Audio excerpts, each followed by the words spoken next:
Dear brothers and sisters, welcome to the celebration of the Holy Eucharist. Please all stand.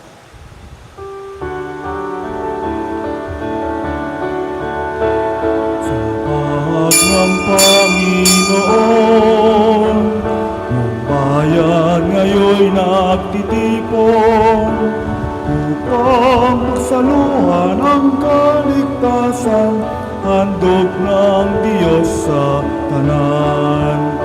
Sa panahon tigang ang lupa, sa panahon ng ani sagana, sa panahon ng digmaan at kaguluhan, sa panahon ng kapayapaan, sa pahag ng Panginoon, bayan ngayon'y natitipon upang pagsaluhan ang kaligtasan, handog ng Diyos sa tanan. Upang pagsaluhan ang kaligtasan, handog ng Diyos sa tanan. In the name of the Father, and of the Son, and of the Holy Spirit.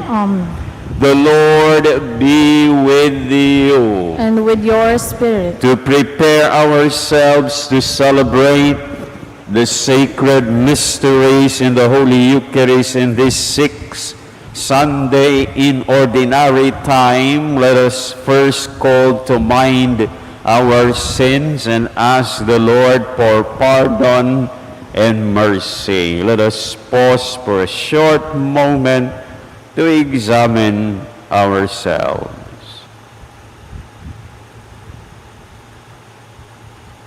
Lord, have mercy. Lord, have mercy. Christ, have mercy. Christ, have mercy. Lord, have mercy. Lord, have mercy. May Almighty God have mercy on us, forgive us our sins, and bring us to everlasting life. Amen. Because of God's forgiveness and mercy, let us glorify Him.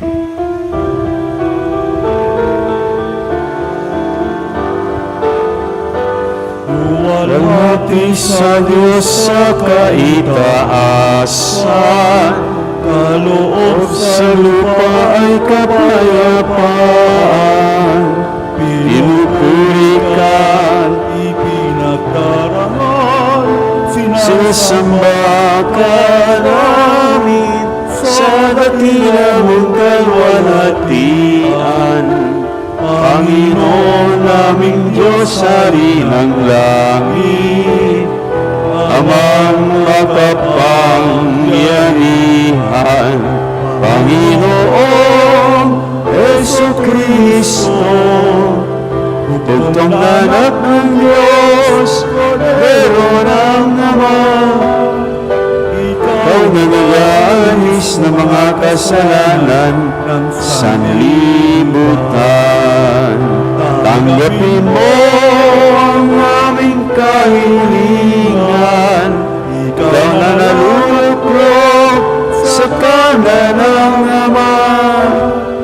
Maawa ka sa amin. Ikaw lamang ang banal, Panginoon Jesucristo, kasama ng Espiritu, sa luwalhati ng Ama. Amen. Amen. Amen.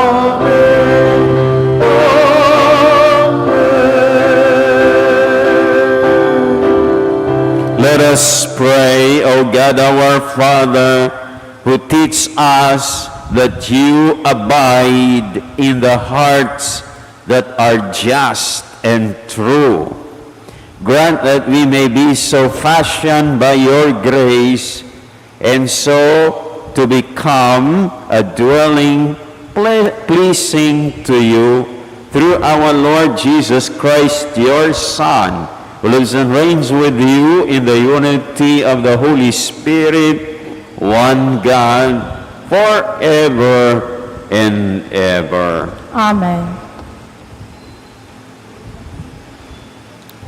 A reading from the book of Sirach. If you choose, you can keep the commandments. They will save you. If you trust in God, you too shall live. He has set before you fire and water. To whichever you choose, stretch forth your hand. Before man are life and death, good and evil. Whichever he chooses shall be given him. Immense is the wisdom of the Lord. He is mighty in power and all-seeing. The eyes of God are on those who fear him. He understands man's every deed. No one does he command to act unjustly. To none does he give license to sin. The word of the Lord. Thanks be to God. Blessed are they who follow the law of the Lord.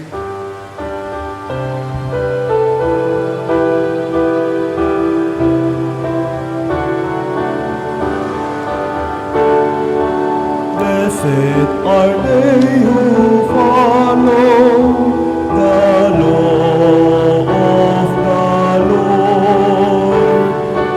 Blessed are they who follow the law of the Lord. Blessed are they whose way is blameless, who walk in the law of the Lord. Blessed are they who observe his decrees, who seek him with all their heart. Blessed are they who follow the law of the Lord. You have commanded that your precepts be diligently kept. Oh, that I might be firm in the ways of keeping your statutes. Blessed are they who follow the law of the Lord. Be good to your servant, that I may live and keep your words. Open my eyes, that I may consider the wonders of your law. Blessed are they who follow the law of the Lord. Instruct me, O Lord, in the way of your statutes, that I may exactly observe them. Give me discernment, that I may observe your law and keep it with all my heart. Blessed are they who follow the law of the Lord. Blessed are they who follow the law of the Lord. A reading from the first letter of St. Paul to the Corinthians. Brothers and sisters, we speak a wisdom to those who are mature, not a wisdom of this age, nor of the rulers of this age who are passing away. Rather, we speak God's wisdom, mysterious, hidden, which God predetermined before the ages for our glory, and which none of the rulers of this age knew. For if they had known it, they would not have crucified the Lord of glory. But as it is written, what eye has not seen, and ear has not heard, and what has not entered the human heart, what God has prepared for those who love him, this God has revealed to us through the Spirit. For the Spirit scrutinizes everything, even the depths of God. The word of the Lord. Thanks be to God.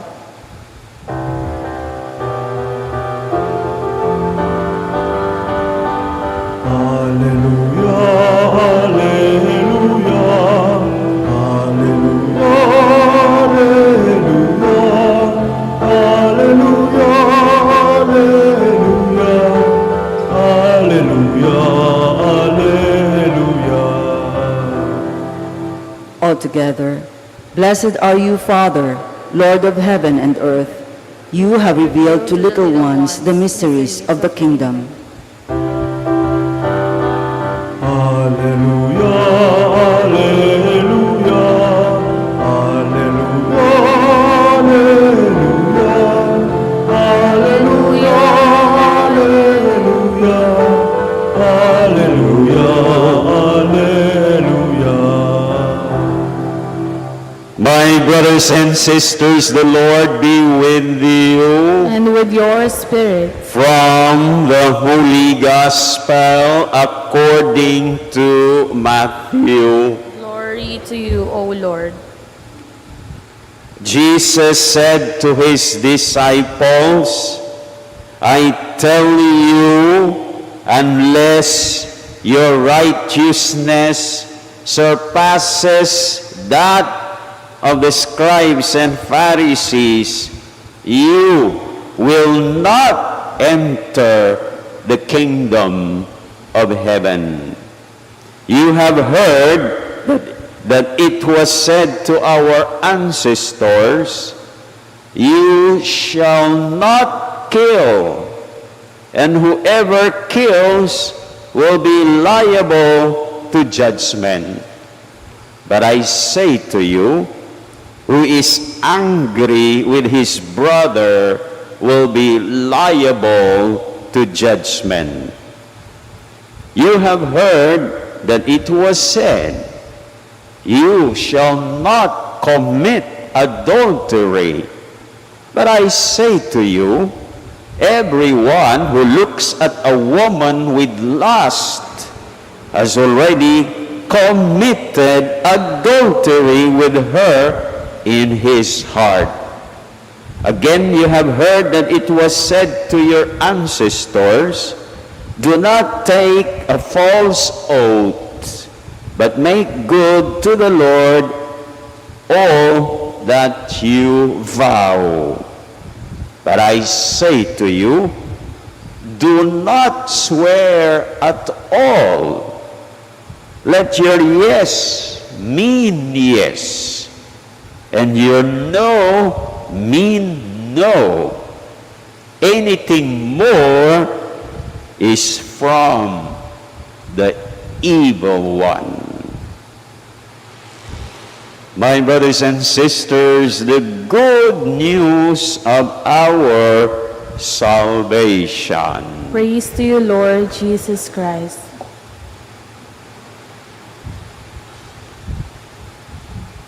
Magandang umaga po sa inyong lahat. Lahat tayo rito ay gustong makapapasok sa kaharian ng langit. Amen? Sino ba dito ang hindi gusto makapapasok sa kaharian ng langit? Pakitaas ang kamay. So walang tumaas ng kamay, ibig sabihin maliwanag na gusto nating lahat sa kaharian ng langit. Pero paano? Yan ang malaking tanong. Paano tayo makapapasok sa kaharian ng langit? At yan ang itinuro ng ating Panginoon sa atin sa Ebanghelyo.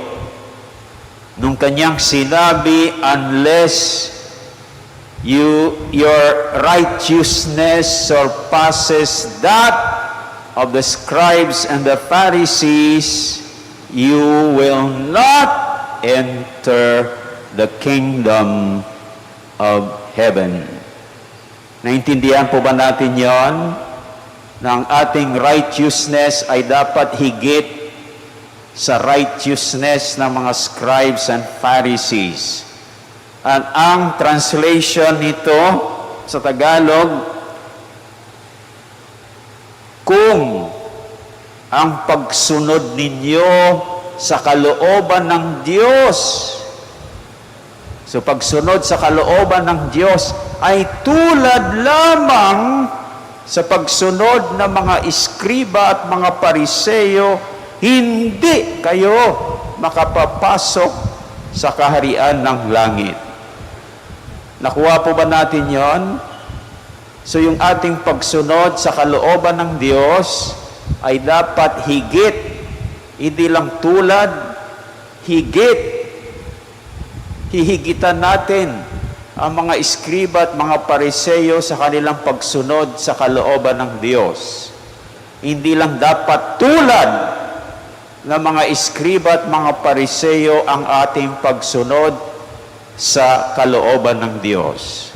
Maliwanag po ba yun? Hindi yata maliwanag. Maliwanag ba? So ngayon, ano po ba ang pagsunod sa kalooban ng Diyos ng mga iskriba at mga pariseyo? Paano ang kanilang pagsunod? Sa pamamagitan ng pagtupad sa mga utos na ibinigay ni Moses sa lumang tipan. At nagbigay ng 3 halimbawa ang ebanghelyo ng mga utos na ibinigay ni Moses. Ano yung una? You shall not kill. Huwag kang papatay. Pangalawa, huwag kang makikiapid. Pangatlo, huwag mong sisirain ang sinumpaan mong pangako. Bagkus din mo ang sinumpaan sa Panginoon. So para sa mga iskriba at mga pariseyo, kapag tinutupad natin ito, tayo ay may pagsunod sa kalooban ng Diyos. Maliwanag? Pero, hindi sapat yon para sa Panginoon. Bakit? Dahil sa Panginoon, hindi nga tayo pumapatay, pero napupuot naman tayo sa ating kapwa. Di tulad lang tayo, tulad lang ng mga pariseyo at mga iskriba ang ating pagsunod sa kalooban ng Diyos. Nakuha niyo? Kung hindi nga tayo nakikiapid, pero tumitingin naman tayo ng may mahalay na pagnanasa sa isang babae, ay tulad lang tayo sa mga pariseo at iskriba sa pagsunod sa kalooban ng Diyos. At kung hindi nga natin sinisira ang ating sinumpaang pangako at tinumpaan natin sa Panginoon, tulad lang tayo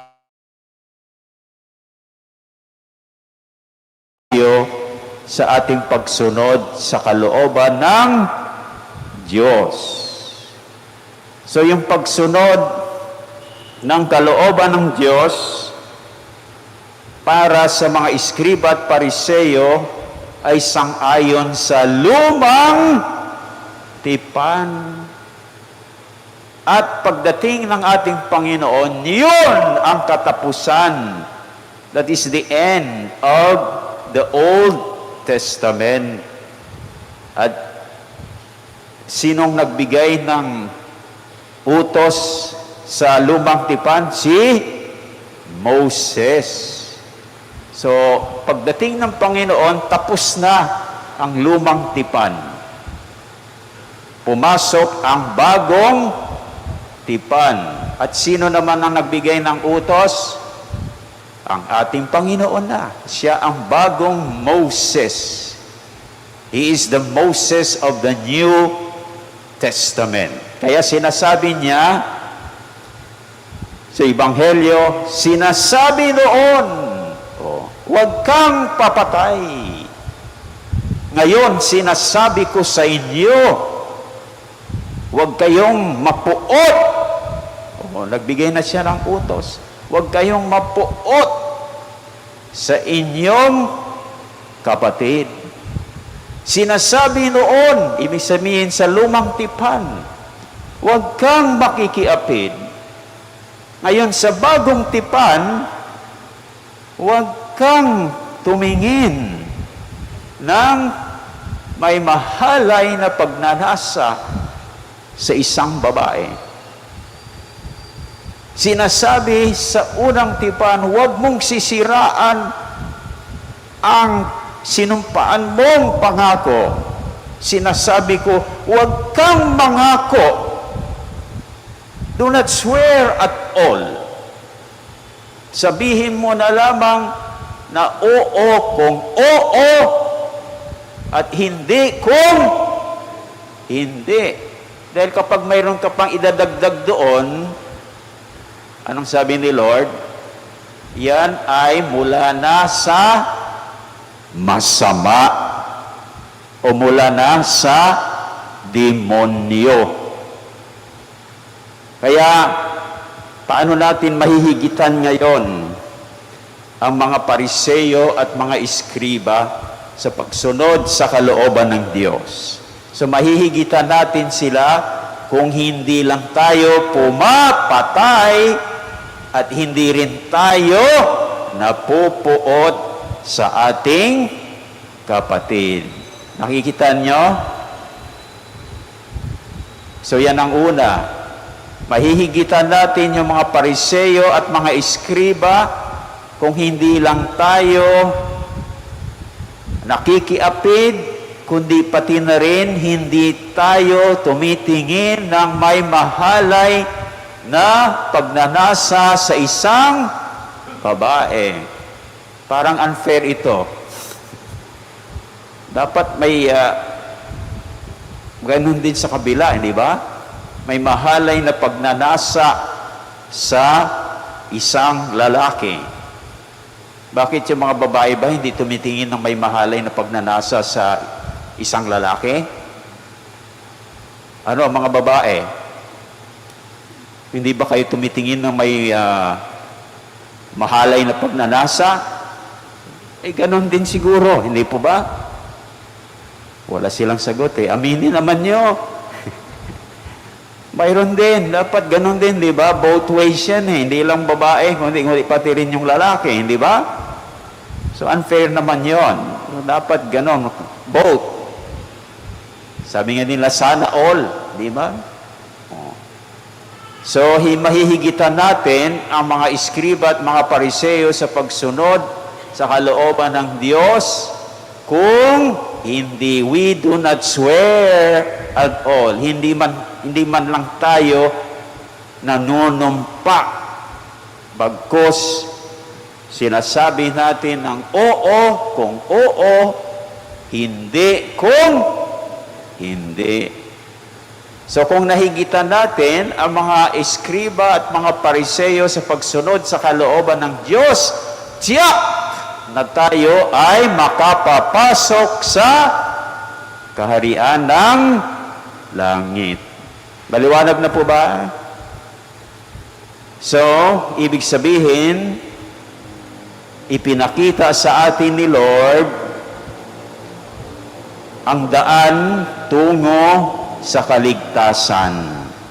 Dahil kapag nakapasok ka nga sa kaharian ng langit, ay talagang ligtas. Ligtas ka. Kaya, ang ating kaligtasan ay nasa kamay ng Diyos. Gayunpaman, ang kaligtasan, ang ating kaligtasan ay hindi lamang sa kamay ng Diyos. Tama ba ako? Kundi sa atin ding mga kamay. Di ba mayroon tayong kasabihan? Ano yon, Aber? Na related dito?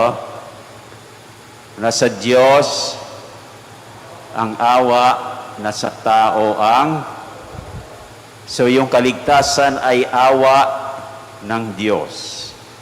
Pero gumawa tayo ng tao. So, sa atin ding mga kamay ang ating kaligtasan. Bakit? Dahil mayroon po tayo na pagpapasya ng freedom. Binigyan tayo ng freedom, ng free will, ng kalayaan, ng pagpapasya. So sana gamitin natin ito sa mabuti. Kaya mayroon tayong pagpapasya kung tatanggapin natin ang kaligtasan. Tama ba ako? Mayroon po tayong kalayaan kung tanggian natin ang kaligtasan. Tama po ba? O, ibig sabihin, sa ibang salita, mayroon po tayong kalayaan kung tayo ay magiging tapat sa Diyos o hindi tapat sa Diyos.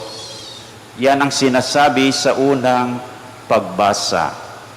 Sabi doon, makakapili ka sa dalawa. Buhay o kamatayan.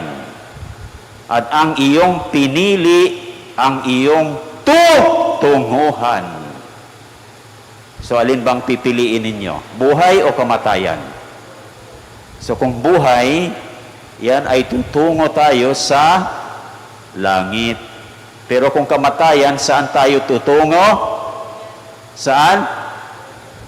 Sa impyerno. Very good. So sana buhay ang ating pipiliin at yan ay daan tungo sa kaligtasan. Amen! So sana itong hamon sa atin mga kapatid, sana pipiliin natin ang buhay na magdadala sa atin sa kaligtasan at higitan po natin ang mga iskriba at mga pariseyo sa kanilang pagsunod sa kalooban ng Diyos at tiyak na tayo ay makapapasok sa kaharian ng langit.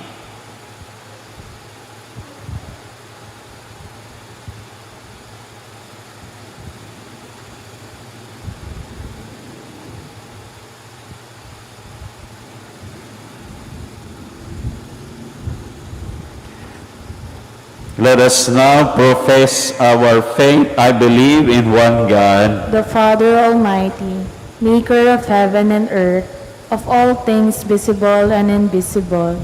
I believe in one Lord Jesus Christ, the only begotten Son of God, born of the Father before all ages, God from God, light from light, true God from true God, begotten not made, consubstantial with the Father.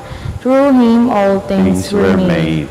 For us men and for our salvation, he came down from heaven, and by the Holy Spirit was incarnate of the Virgin Mary and became man. For our sake, he was crucified under Pontius Pilate. He suffered death and was buried, and rose again on the third day in accordance with the Scriptures. He ascended into heaven and seated at the right hand of the Father. He will come again in glory to judge the living and the dead, and his kingdom will have no end. I believe in the Holy Spirit, the Lord, the giver of life, who proceeds from the Father and the Son, who with the Father and the Son is adored and glorified, who has spoken to the prophets. I believe in one holy, Catholic, and Apostolic Church. I confess one baptism for the forgiveness of sins, and I look forward to the resurrection of the dead and the light of the world to come. Amen. My brothers and sisters, let us pray to God our Father, whose law is light for our life. Let us say, Lord, set your people free. Lord, set your people free. For the Church, God's people on the march, that leaders and members may support one another in a spirit of service and sincere cooperation. We pray.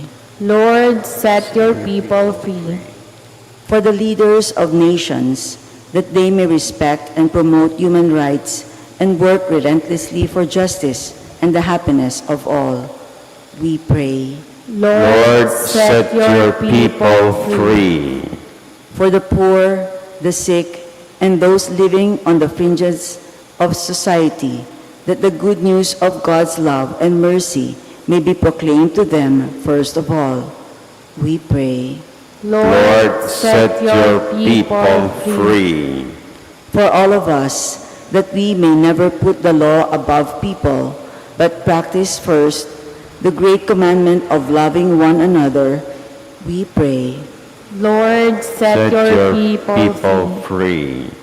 For our Christians communities, that we may seek God's will together, accept one another, respect each other's freedom, and bear witness to God's goodness, we pray.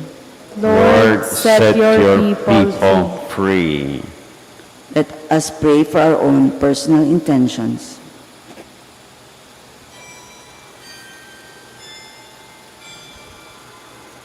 For all these intentions, we pray. Lord, set Set your your people people free. free.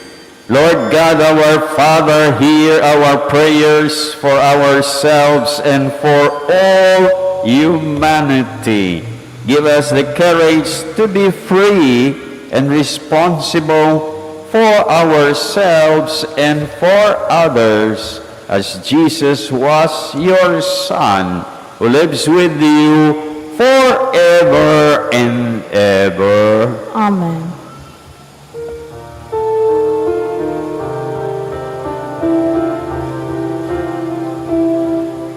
Lord, we gather today in your house. We kneel down and pray.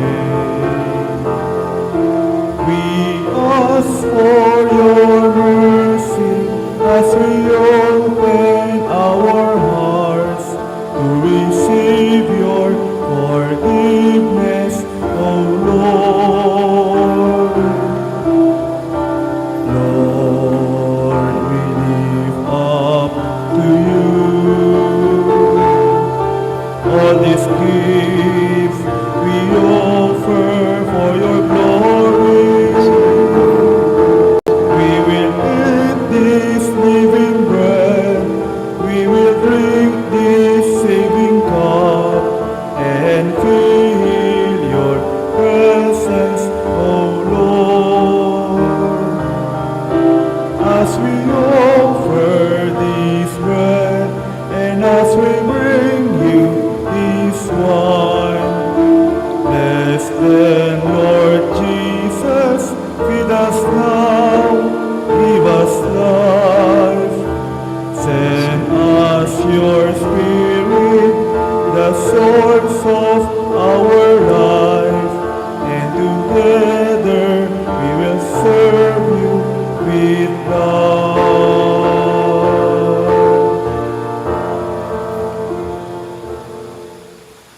Pray, my brothers and sisters, that my sacrifice and yours may be acceptable to God the Almighty Father. May the Lord accept the sacrifice at your hands for the praise and glory of his name, for our good and good of all his holy church. O God, may this oblation, O God, our Father, we pray, cleanse and renew us, and may it become for those who do your will the source of eternal reward through Christ our Lord. Amen. The Lord be with you. And with your spirit, Lift up your heart. we lift them up to the Lord. Let us give thanks to the Lord our It God. is right and just.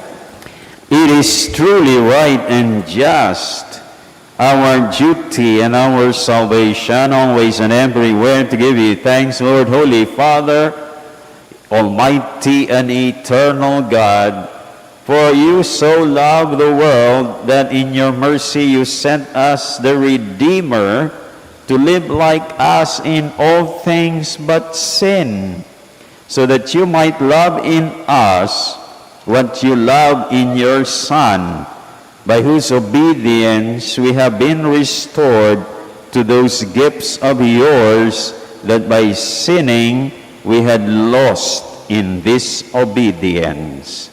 And so, Lord, with all the angels and saints, we give you thanks as we acclaim.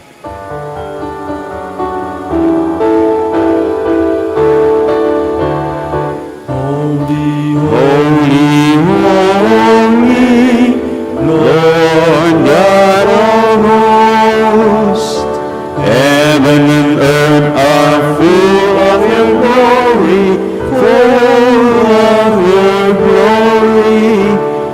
Hosanna in the highest, Hosanna in the highest. Blessed is he who comes in the name of the Lord. Hosanna in the highest, Hosanna in the highest, Hosanna in the highest, Hosanna in the highest. You are indeed holy, O God our Father, the fount of all holiness. Make holy, therefore, these gifts, we pray, by sending down your Spirit upon them like the dewfall, so that they may become for us the body and blood of our Lord Jesus Christ. At the time he was betrayed and entered willingly into his passion, he took bread and giving thanks broke it and gave it to his disciples, saying, "Take this, all of you, and eat of it, for this is my body, which will be given up for you."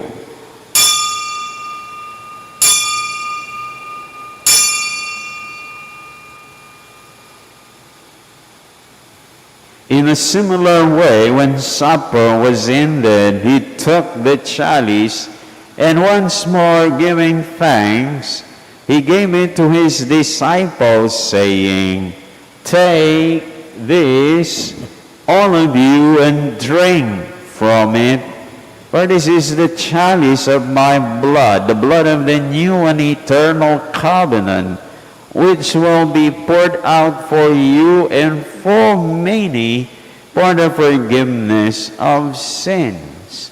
Do this in memory of me."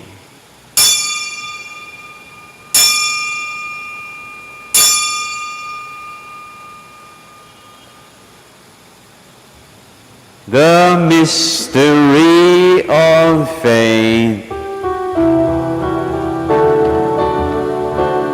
When we eat this bread and drink this cup, we proclaim your death, O Lord, until you come again, until you come again. We proclaim your death, O Lord. Therefore, as we celebrate the memorial of his death and resurrection, we offer you, O God our Father, the bread of life and the chalice of salvation, giving thanks that you have held us worthy to be in your presence and minister to you. Humbly we pray that partaking of the body and blood of Christ, we may be gathered into one by the Holy Spirit. Remember, O God our Father, your church is spread throughout the world, and bring her to the fullness of charity, together with Francis our Pope, Jose our Archbishop, and all the clergy, all the religious, and all the laity.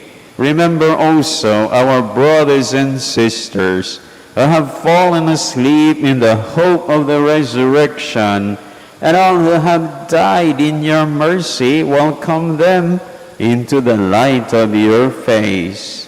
Have mercy on us all, we pray, that with the Blessed Virgin Mary, Mother of God, with Saint Joseph, her spouse, with the blessed apostles, Saint Andrew the Apostle, and all the saints who have pleased you throughout the ages, we may merit to be co-heirs to eternal life, and may praise and glorify you through your Son, Jesus Christ.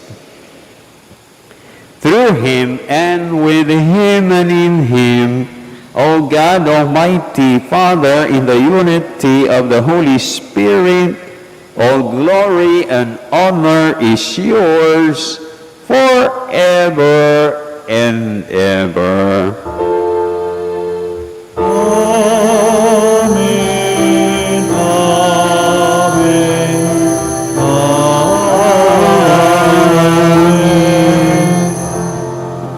As Jesus taught us, we now have the courage to pray to God our Father in heaven.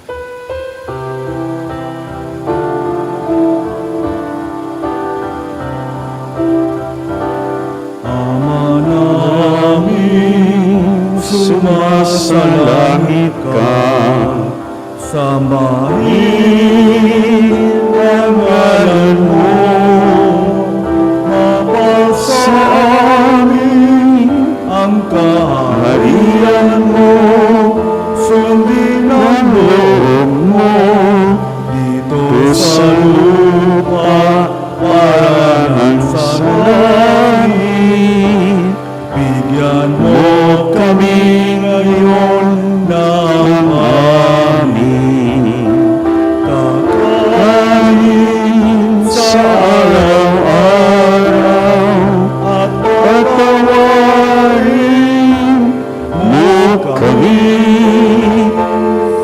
sa aming mga sala, para ng pagpapatawad namin sa nagkakasala sa amin, at huwag mo kami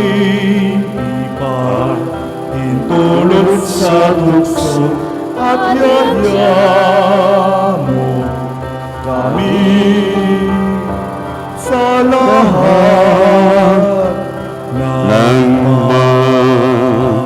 masama. Deliver us, O God our Father, we pray, from every evil. Graciously grant peace in our days, that by the help of your mercy we may be always free from sin and safe from all distress, as we await the blessed hope and the coming of our Savior, Jesus Christ. Sapagkat iyo ang kaharian at ang kapangyarihan at ang kapurihan magpakailanman. Amen. Lord Jesus Christ, who said to your apostles, "Peace I leave you, my peace I give you," look not on our sins, but on the faith of your church, and graciously grant her peace and unity in accordance with your will, live and reign forever and ever. Amen. My brothers and sisters, the peace of the Lord be with you always. And with your spirit. Let us now offer each other the sign of peace. Peace be with you. Peace.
sins of the world.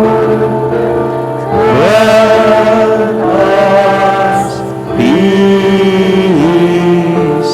Grant us peace. My brothers and sisters, this is Jesus, the new Moses.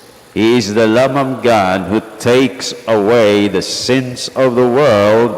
Happy are you who are called to receive him. Lord, I am not worthy that you should enter under my roof, but only say the word, and my soul shall be healed. May Jesus bring all of us to everlasting life. Amen.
Panginoon, narito ako,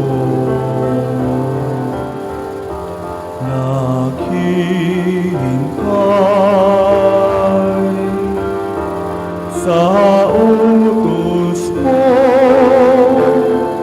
Lahat ng yaman ko ay alay ko sa'yo. Ikaw ang tanging buhay ko.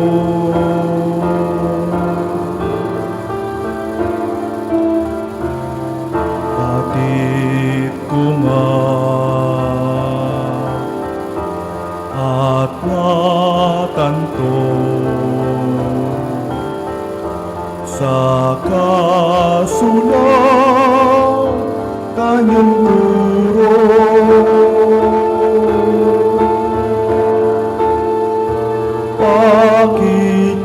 Pakikinggan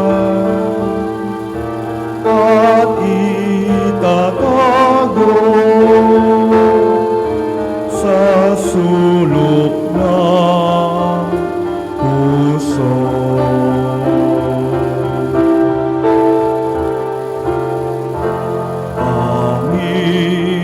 Panginoon, narito ako, naghihintay sa utos mo.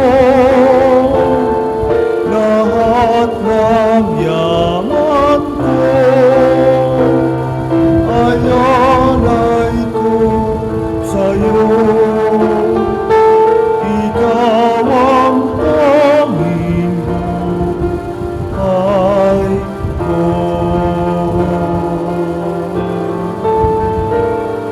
Ikaw ang tanging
Let us pray.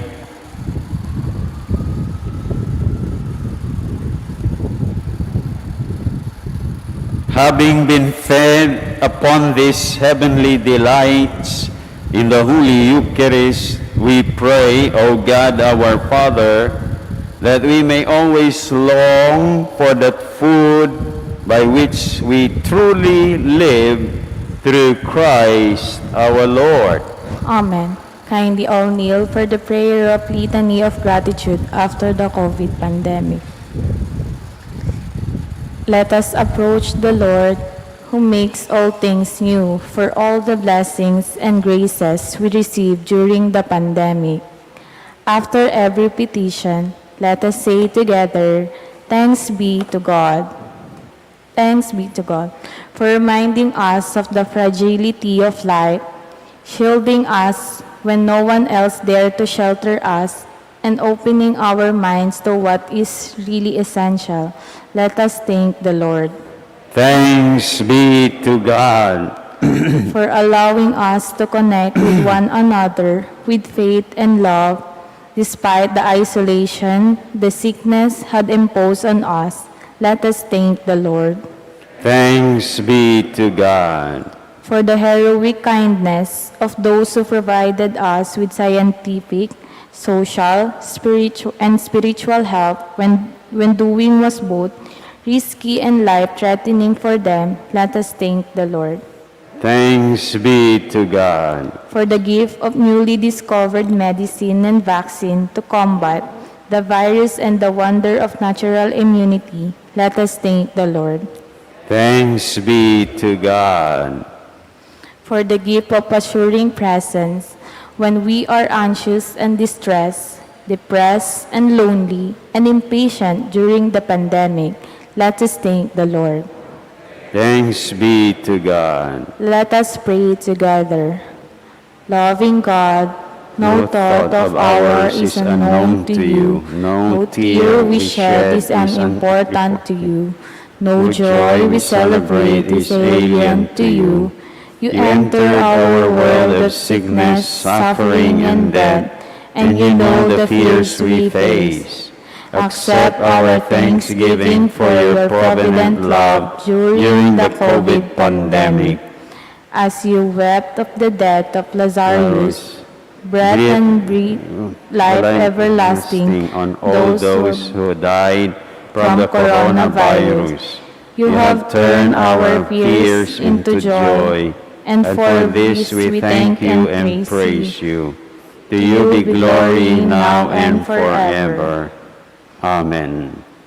Mary, help of Christians. Pray for us. Saint Michael the Archangel. Pray for us. San Roque. Pray for us. Kindly be seated for the parish announcement.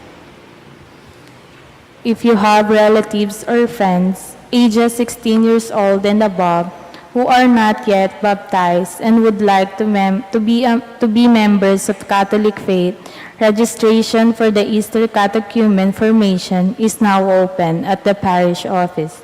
Kindly register on or before February 18, 2023.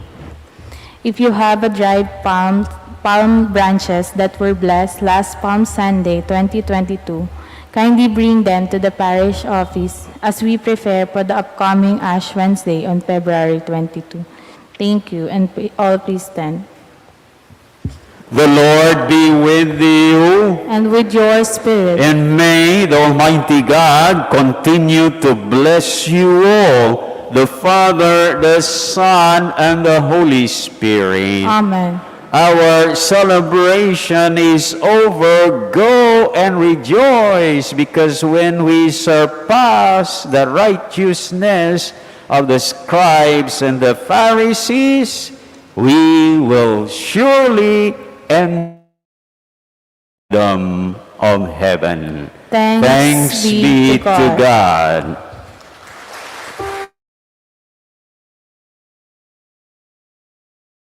Tumayo na't ipahayag kanyang pagkalingat habag. Isabuhay pag-ibig at katarungan, tanda ng